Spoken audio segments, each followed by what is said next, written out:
Hello mga mom and sir, welcome po kayo sa aking channel, ang Mom Flourish Channel. For today's video, kamusta na po mga kalingap? After ng super typhoon na si Juan, kamusta na po ang inyong pamilya, kayo po, ang mga properties ninyo? Kamusta po ang lagay? Kasi yung ating mga kalingap na nasa daet, di ba? Kasi ang buong Kabikulan po ang grabing napuruhan, di po ba? Parang updated tayo sa Kabikulan kasi since ang mga kalingap nga po, especially ang ama ng kalingap at saka sina Kalingap Rab ay diyan nga po nakatira sa daet. Kaya may napapanood. So, balik nga po tayo dun sa kalingap na punta tayo dyan sa ating usapan.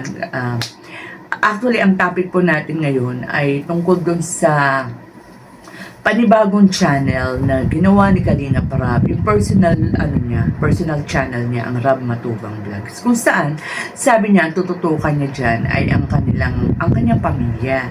Since gusto niya sigurong makapture yung mga moments kung saan, lalo na ngayon si Rab ay papalaki na, di ba, papakyut, si Baby Jax, di ba? And who knows, baka magkaroon pa ng pangatlong baby ang ating power couple na si Kalingap Rab at si Miss Jack, dahil nga since wala pa silang babae, di ba, baka malay natin, no? And nandyan din syempre kasama ang kanilang itinuturing na rin na kapamilya na si Jimel at ang kanyang bagong kapatid na si Edward, and of course ang kanyang bunsong kapatid na si Pau. Syempre nandyan din ang kanyang cameraman na itinuturing na rin siyang kapatid, o ang kanyang tinuturing siya bilang kuya na talaga, si Ryan. So isang pamilya talaga, and hindi malayo na mapapanood din natin dyan si Kuya Val, Ate Edna, and si Kakay at ang kanyang future brother-in-law si Kalingap JJ, and of course ang kanyang napakabait at napakagandang may bahay si Miss Jackie Tapia Matubang.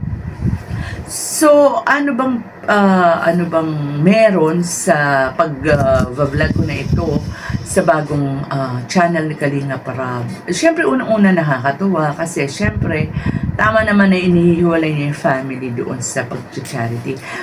Pero itong kanyang paggawa niya ng bagong channel is hindi na naging bago sa atin. Kasi kung natatandaan ninyo, nagkaroon din siya ng vlog, di ba? Ng kanyang family rin. Sila rin, walang Hagibis, walang Kalingap Angel, walang K-Boys. And napagkwentuhan nila yan ng kanyang wife na si Jackie na hindi siya, sabi niya, hindi siya napapagod physically sa pagbablog. Kaya lang yung parang napapagod na rin yung kaisipan niya. Siyempre yung mga nambabash, yung mga nagpaninira, and kaya lang, di ba, parang napapasok sa isip niya na parang huminto na nga lang daw sa pag-charity. Which is, tinutulan naman yun ni Miss Jack kasi ang sabi niya ay madami. Isipin niya yung maraming umaasa sa kanya, yung pinapaaral niya, yung mga tinutulungan niya kahit papaano, yung napabahayan niya. Kaya, syempre, nag-iisip-isip si Rab and sumang-ayon siya kay Jack. Pero, alam ko, o parang napapansin ko doon sa mga reaksyon ni Rab na parang sa tingin ko, darating yung panahon na hindi man niya tuluyan iwanan yung pag-charity ay medyo parang maglalelo o magbabawas, which is ayan na nga. Sinabi niya sa vlog niya na yan sa simula kasi yung title ng kanyang unang vlog dyan. Medyo malalesen na yung kanyang pag-charity kasi nga raw, although nandyan pa ang kanyang pag-charity, hindi naman niya iiwan. Napaisip lang ako is, what if kung mapagod na talaga si Rab dyan sa mga bashing, dyan sa mga paninira, which is nakakalungkot kasi nga siya na yung tumutulong, siya pa yung sinisiraan, siya pa yung tinitira. And kahit nasabihin mong hindi siya, pati yung kanyang papa na si Kuya Val Santos Matubang, na alam naman na natin na sa simula pa, talagang binuksan ni Kuya Val ang kanyang tahanan upang sa mga sino ba tong mga vlogger na to nung una, di ba?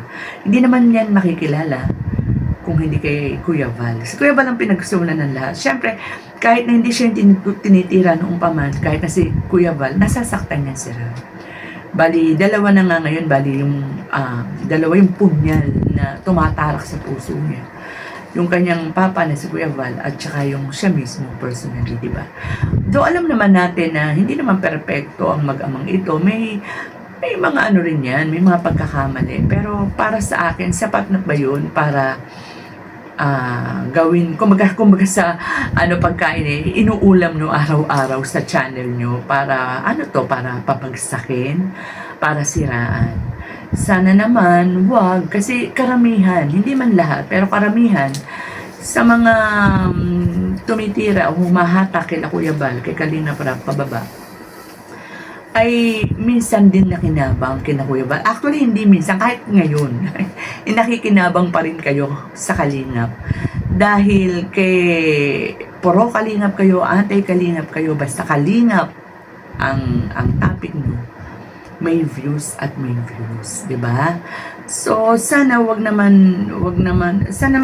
nating kalimutan na minsan sa isang panahon yung naging magandang samahan na kung iisipin natin is wala naman talagang malaking o kasalanan si Kuya Val o si Kalinga Prab sa inyo. Wala namang nagawang parang personal para ikagalit nyo, na para sira-siraan ninyo si Kuya Val at si Kalinga Prab. So, nakakalungkot naman kasi parang nararamdaman ko kay Kalinga Prab yung pagkapagod na. Pagkapagod na para bang ginagawa niya na yung lahat. Pagkatapos sa huli, parang siya pa yung nababalikan ng kung ano nung kasiraan, di ba? Minsan personal na. And pati yung mga, kumbaga sa itong mga sponsor, hindi naman lahat ng sponsor. Kasi may mga sponsor naman na talagang nandyan, tumutulong, hindi para makisawsaw, kundi talagang parang gusto niyang tumulong dun sa beneficiary na nangangailangan ng tulong. Kasi di ba hindi naman kusa kayong pumunta kay Kuya Val, di ba? O kusa kayong tumulong dyan So kung may mga may mga gusto kayo siguro, wag na lang kayo dyan doon sa mga beneficiary ni Kalinga Prab pumunta. Mas maganda is kumanap kayo ng sarili ng scouter at tulungan nyo yung gusto nyo tulungan. Para kung ano man yung gusto nyo, pa kayo masusunod. Kasi dito sa Kalingap, kung kayo ay mag-i-sponsor, di ba? Umpisa pa lang, sinabi na ni Kuya Val na no string attached, di ba? Tumulong kayo kung gusto nyo tumulong. Pero walang pakialaman, 'di ba? Pero ina-acknowledge kayo, 'di ba? Bilang kayo yung nakakatulong, 'di ba? Pero wag na ng kung ano-ano pang mga kasi lumalaki intriga, 'di ba?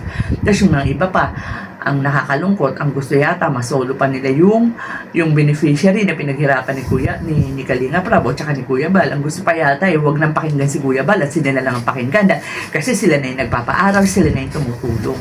'Di ba? Parang ano ba 'yun, 'di ba? So, si Kalinga Prab, hindi lang physically pagod yan, pati isip niyan. Kasi, hindi lang pagod, hindi lang pera ang pinupuhunan dyan ng bata. Pati yung kanyang mga ideas, pati yung kanyang mga pag-iisip, pinupuhunan niya dyan. Sinasakripisyo niya yung family niya, yung oras niya sa pamilya niya, yung paglaki nila Rabay, para dyan, no? Pagkatapos ganito pa mangyayari. Actually, sa totoo lang, sa laki ng views ni Kalinga Prab, kayang-kaya naman niya kahit walang sponsor. Diba sinasabi naman niya? Pero kung kayo ay mag-i-sponsor, maraming salamat. At saka, kung napapansin ninyo, hindi naman direktang si Rab ang tumatanggap ng mga tinutulong. Kaya may mga founder ang bawat, ang bawat beneficiary, di ba? And sila yung nagmamanage diyan. Yun yung pagkakaalam ko. So, sana, tama na. Sana kung magtulungan na lang. Ngayon, kung mayroon kayo nakikitang hindi maganda kay Kalinga Prab o kay Kuya Val, pwede naman sigurong pwedeng mag-PM, pwedeng iparating privately. Nakikinig naman yan. At saka, knowing Kuya Val at saka ni Kalinga Prab, wala mapag-abuso ako naniniwala akong walang pag-abuso dyan sa mga pinaparaping ng sponsors, no? And mostly nakikita naman natin talagang doon napupunta sa Kalingap Angels at saka sa mga beneficiary. Nakikita naman natin kung anong klaseng pabahay ang ginagawa ni Kalingap Rab at kung ano yung mga, di ba? Nakikita naman natin. So kung meron kayong, pagka nagla-live si Rab, di ba? Lagi naman yung sinasabi, dahil sa sobrang busy niya, kung meron kayong inabot o meron kayong ibinigay na hindi nyo nakikita sa kanyang vlog, paki-message siya. Okay, no? Kung hindi nyo ma-message si Rab, ang daming po pwedeng ma-message dyan. Ang daming Kalingap partners na malapit kay Rab na po pwedeng pa. So, going back dito sa desisyon ni Rab na magkaroon siya ng personal vlog, ako talaga dyan, maganda yan, supportado natin yan kasi kumbaga ibang panoorin naman yan kaya lang sana Rab, pagka naging successful itong channel mo, wag mo pa rin kakalimutan sana ang mga beneficiary, ang mga Kalingap Angels mo, kasi kung marami yung mga nawawakwak, marami pa rin naman talaga ang lalo na yung walang mga major sponsors ang totoong umaasa talaga sa iyo, di ba? So sana naman wag maisipan ni Rab na tuluyan ng mahinto yung kanyang ginagawang pagtulong. And minsan nga, di ba? Hindi minsan nung kailan ba yun nung nasa Manila siya, nakapag-vlog siya, di ba? Nasabi niya rin na balak niya na nga rin mag-lay low sa love team, di ba? Unti-unti yan pinapahinay niya na yung job card, di ba? Tapos unti-unti may mga nawawala ng love team, yung halos hindi na ma-vlog, di ba? Kasi may mga may mga supporters na malulungkot din, di ba? O sana naman huwag naman tuluyang magpahinga si Rab dun sa kanyang mga beneficiaries o dun sa kanyang pagtulong. So with that mga Kalingap, hanggang dito na lang po muna ang ating kwentuhan. Mag-ingat po tayo lahat and God bless. Ituloy mo lang, Kuya Val.